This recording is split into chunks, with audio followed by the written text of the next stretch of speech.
Hello everyone, I'm Barry Stigers from K-High Radio. This is a new feature on Channel 20, which is on the Wave cable system. We're going to have a weekly news program, which will be mostly the news that has happened during the week, along with certain features that we plan to bring to you. We'll be on a weekly basis, but the programs will have some changes. We'll do it in segments.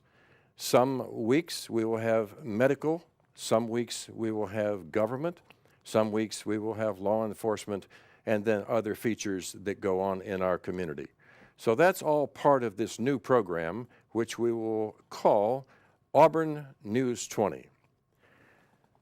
The history of public education government channels is all what this is all about.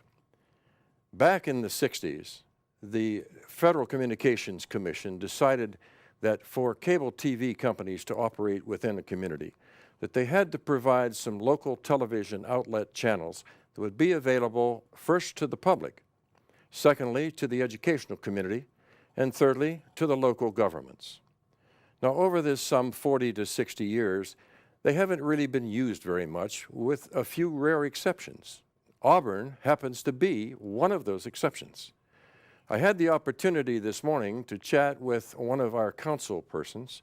You know him well as Mike Holmes. We're on the steps of the Auburn City Hall, and I have Councilman Mike Holmes with me. This is the beginning of a new era for what we call the PEG channels, P-E-G. What that stands for is Public, Educational, and Government Channels. This was all through a legislation program back in the 60s, when the Federal Communications Commission said that each cable company had to provide, in some cases, up to 5 television channels for the use of the public, the educational, and the government, the local governments. And Auburn has been somewhat of a leader in this area and has been very supportive of this channel, which is the Auburn Channel 20, which is seen throughout the area on the local cable, the Wave Cable Company. And one of the things, Mike, and why I asked you to come down today is because of this support.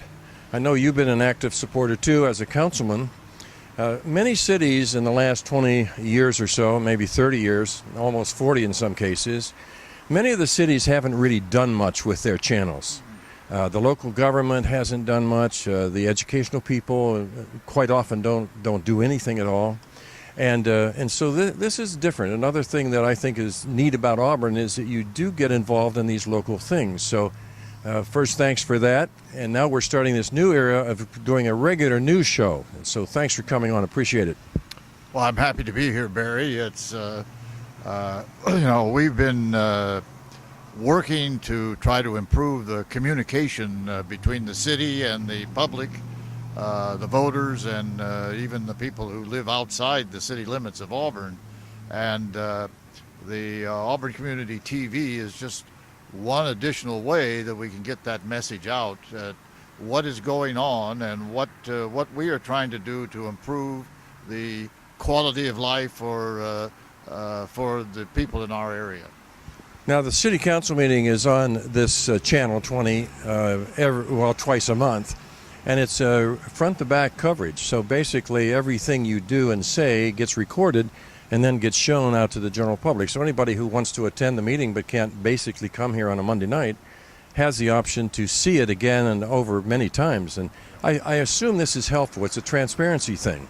Oh, absolutely. Although I must say the facilities that we have in our council chambers is less than satisfactory. I think the lighting needs to be improved. We need to try to get additional equipment. And when I look at what the county has in their Board of Supervisors chambers, it's quite another kettle of fish, I guess. So I've been urging our staff to try to improve that. As I happened to catch one of our city council meetings the other day on Auburn Community TV, and it was so dark, the only thing that you could see was the lights on the dais, and it was less than satisfactory as far as I'm concerned. But that's something that we need to work on. We're also communicating with the public. We're also putting out on the internet what's called fast news, which is an update periodically of what the city is doing. So we're trying to seek different ways to increase that communication with the general public and let them know what's going on in our community. Well, thanks again, Mike, for coming by and chatting with us, because we're kicking off this whole new feature, which will be a weekly news feature, which I'm honored to be a part of that. K-High Radio is sort of lending me and our resources to help kick this off and give Auburn another outlet of news, information, promotion, if you will, because we're going to run around and cover everything we can. That's the fun part of this job, is that we can do that, and hopefully more money will come by. Now, the funding for this channel comes from the cable company as a part of their fee to the city. There's a 5% fee, I think, is paid, but then there's a percentage of that which goes down to help fund all of these channels. Right, and I think we are funding Auburn Community TV. It's $12,000 or $15,000 a year, if I'm correct. That's what it used to be, and we'd like to find ways that we can do more of that, increase the funding, and help get, if it's donated equipment, to upgrade what's currently available in the studio. We're going to work on that as well. Well, again, Mike, thanks for coming to see us. And I'm Barry Stigers. We're at the City Hall in Auburn. Dr. Kirby, Dr. Bill Kirby, Councilman Kirby, well-known and long-time recognized surgeon in our town and two-term city councilman, announced formally this week that he was going to hang up his shingle and retire from his daily practice. Dr. Kirby also has served as the local Placer High School doctor, says he will continue in that job. We had the pleasure to talk with Dr. Kirby this morning. Bill, you've been around a long time here, and you've done a lot of things, and I want to talk about that. When did you wind up here in Auburn? Well, I first came to Auburn in 1980 after residency at UC Davis. I looked around and I really loved the community and decided it was a place I wanted to live and raise my children. Well, you've done that, and now it's time. You've announced retirement. What's next? Well, I'm still going to be involved in the community, volunteering. We work in the garden, been heavily involved in Rotary, and I hope to get a part-time position, possibly doing some outpatient directorship, so I can still be involved in direct patient care and make a difference. And of course, my home phone number has always been in the phone book, and it's always there. So if any of my patients have any questions or want to talk to me, I'm always available for that. Doc, you've had a long career of being a top doctor, and plus you've also been here at Sutter. What was your position here at Sutter? Well, I've been on the staff for 33 years here and at Sutter Roseville as well. I was on the foundation board here for 5 years, and I'm pleased that they've asked me to be on again. I was chief of staff here as well, and for many, many years, the only urologist in Auburn. So, Bill, what's next? Well, what's next for me is to continue to stay involved in the community. I'm on the city council, heavily involved in Rotary, work in the community garden. We're talking about resurrecting Project Auburn, which I was heavily involved in. And I'm looking to get a part-time job, possibly doing a directorship at outpatient care where I could still have some direct impact on patient care in a positive manner. In addition, I was the only urologist here for almost over 30 years. And I'm really pleased that we have a new young urologist, Matt Janega, who's just come to town, who's really an excellent technician, has excellent judgment, is wonderful with patients. And I feel really blessed that I'm going to be able to turn over my patients to somebody of that quality. And I hope he stays here for as long as I did. Bill, as active as you are, you've had some unusual hobbies like fire trucks and things like that. I rebuilt antique fire trucks. One of the lawyers in town, Dan Patterson, got me into that. I actually broke my pelvis because it fell on me one time. So I've had, it's a lot of fun. I had a lot of fun doing it at the time, but those days of welding and having 1,000-pound things fall on you are well gone. Bill, you've also been involved with the Flying Doctors, and tell me a little bit about that. Well, I've been very lucky to be involved in this group, and we had a presentation at our Rotary the other day by a similar group, and I try to work with them on an intermittent basis. I've been to Mexico. We go down to the Coachella Valley and help take care of migrant farm workers. And we've seen as many as 1,600 people in one day, and it's really a blessing. These are the most patient, caring people in the world, and they don't get the best medical care. So the Flying Doctors Group is really an amazing organization, and now that I've got a little more time, I'd like to be a little bit more involved with them. Bill, I know you're active in politics, but that hasn't always been the case. What got you over onto the other side here? Well, I wouldn't really say I'm active in politics. I consider being on the city council to be public service. This is a small town, and the advantage of being in a small town is everybody knows everybody, and it's truly public service. It's not really politics. I noticed today on the way in that you're selected today as one of the doctors of the day, and that's kind of nice. That's nice recognition for you, Bill. Oh, that's actually, that's wonderful. It's very gratifying. I didn't realize that, but it's very nice. Well, we'll talk again. I'm sure you're not going to walk away from this scene and leave us out here with nobody to talk to like Bill Kirby. Auburn is a wonderful community. I'm so blessed and happy to be involved in. The other thing, you're involved with Placer High School. You've been the doc there a long time, right? Well, I have been involved with the Placer High School for 33 years since Dr. Rizito first was a physician here. I got involved, and I still work with the high school on a regular basis. We're doing physicals, I think, May 30th for any doctors out there that want to come help. And I still will be the on-site physician on the field and doing anything I can to help the athletic program at Placer High. How have you seen that change over the years, Doc? I've seen a tremendous involvement by the physicians here with the high school. I was raised and went to high school in Texas, and our high school was very similar. It's a small town high school with grandparents whose children are now on the field playing football where they played, and it's really a rewarding experience to be involved in this. And also my years in Little League and soccer and everything else. I know so many of the young people that are now growing up.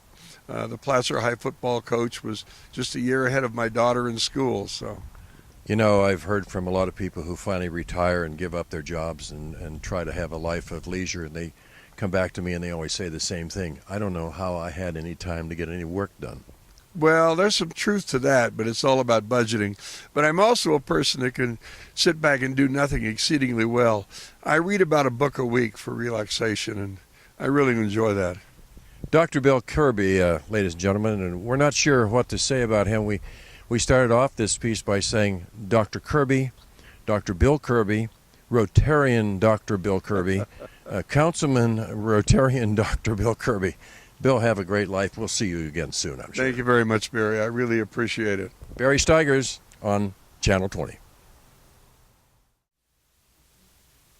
The Forest Hill Bridge has been closed all week, which has caused massive traffic delay and the rerouting of all traffic.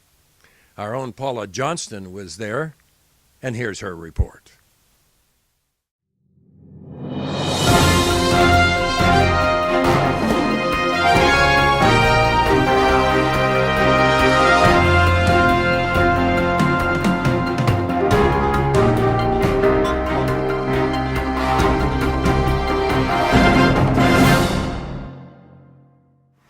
Hello, this is Paula Johnston with Auburn Community Television News and Events. Today is April 1st, 2013. There's a lot more traffic down here than is usual. The Forest Hill Bridge is closed between April 1st and April 3rd. Consequently, all the traffic that comes from Forest Hill, California, needs to come down the old Forest Hill Road, down to the confluence, and then up the canyon on the other side in order to get to Auburn. It's a very scenic route, so probably nobody will be too upset. It's always nice to come down and check out the river, especially in the spring when the flows are quite abundant. Yeah, and with me is Rebecca Fordyce. Rebecca Fordyce, and you work with Constructionary Signs. Constructionary Science, and is that the group responsible for what's going on with the bridge today?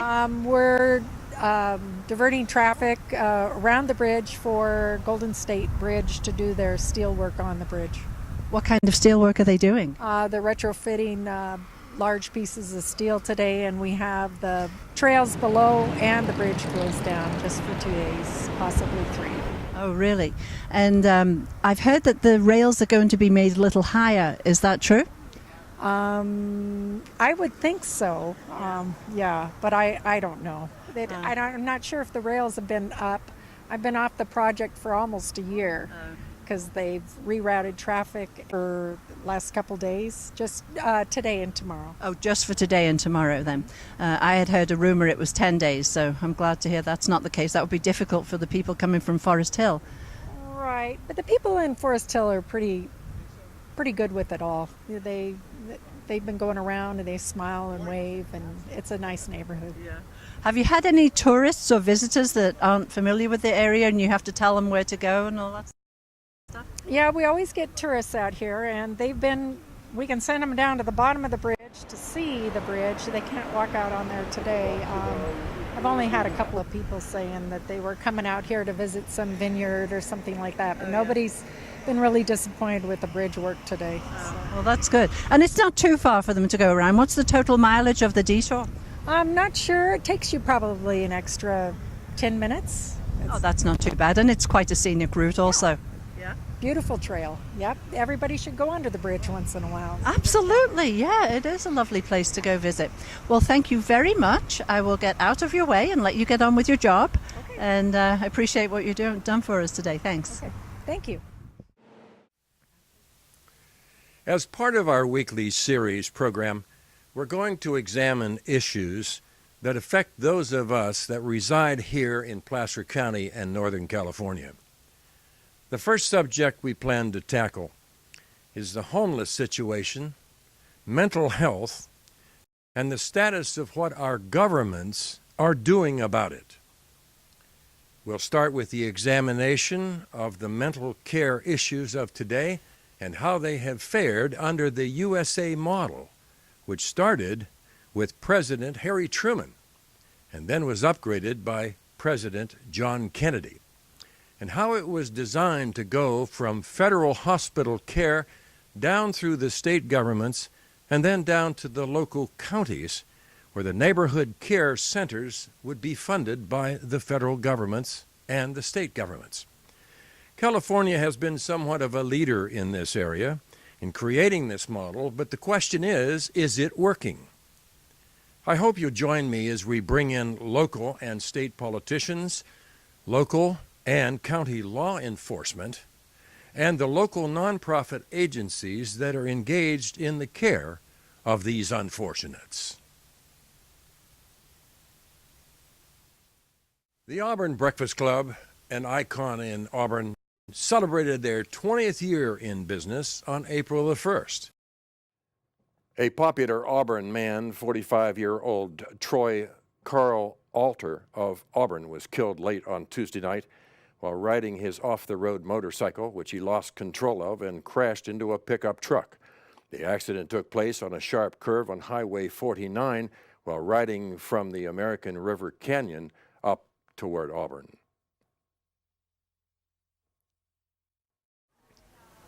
Hi everyone, I'm Barry Stigers for Cable Channel 20. A well-known Auburn resident, Anna Bell McCord, is having a tile dedicated to her memory here in Central Square in downtown Auburn. Annabelle moved to Auburn in the 30s with her husband, and she was also the co-owner of the McCord floor covering business, very active in most things here in Auburn, including serving on the city council. She had great sayings.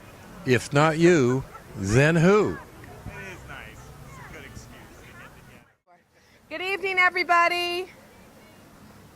Thank you for being here to help us honor Annabelle McCord.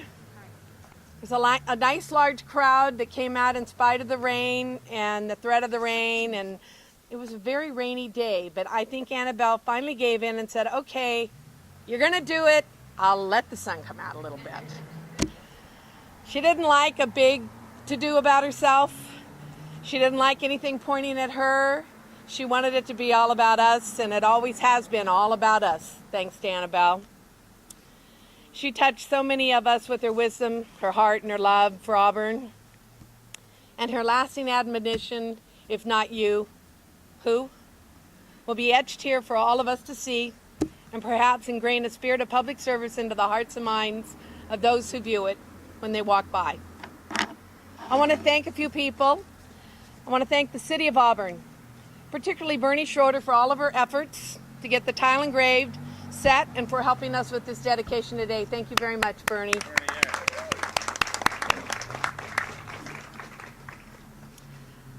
Through Optimus International of Auburn, I want to thank you, our wonderful club and organization, for agreeing to move forward with this recognition for Annabelle. Annabelle McCord epitomized everything that Sir Optimus International of the Americas represents. I want to thank the Streetscape History and Art Advisory Committee, also known as SHAC.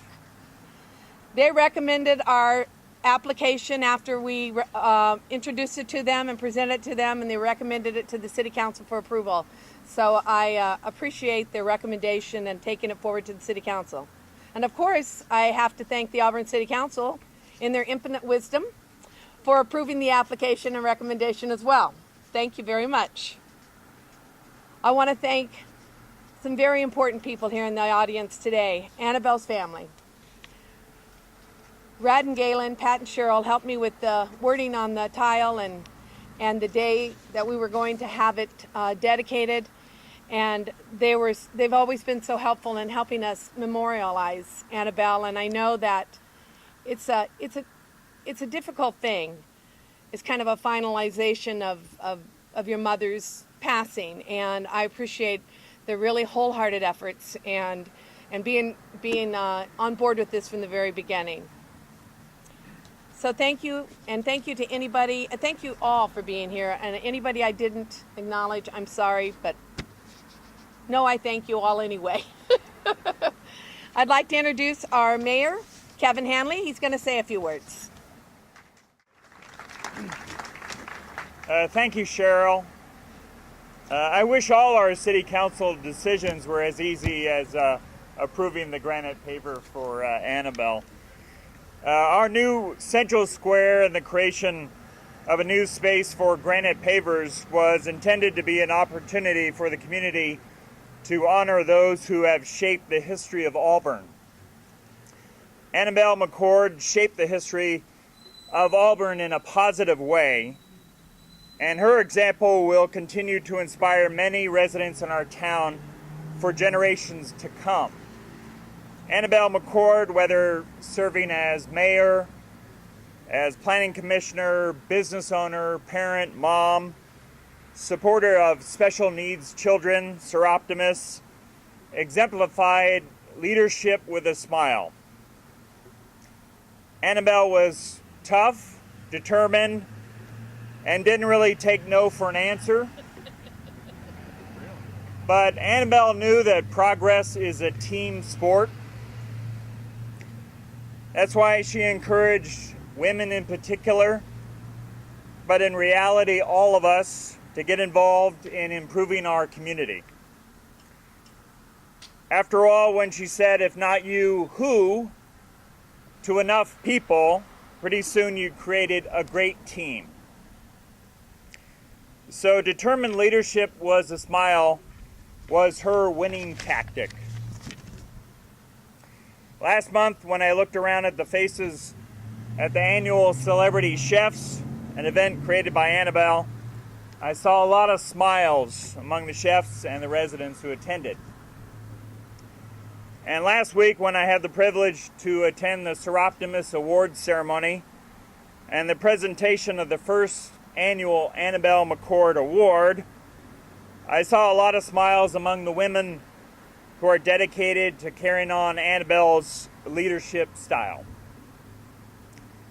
So in conclusion, with the dedication of this granite paver today, we aspire to continue her selfless and dedicated example and to honor her leadership with a smile for generations to come.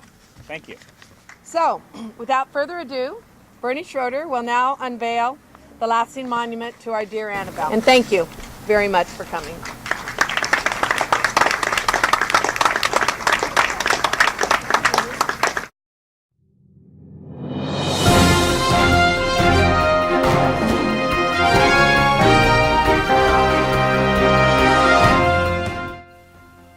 I'm Barry Stigers, the host of the Auburn Channel 20 News. on Auburn's Community Television channel. Thank you for joining us. We'll see you next time.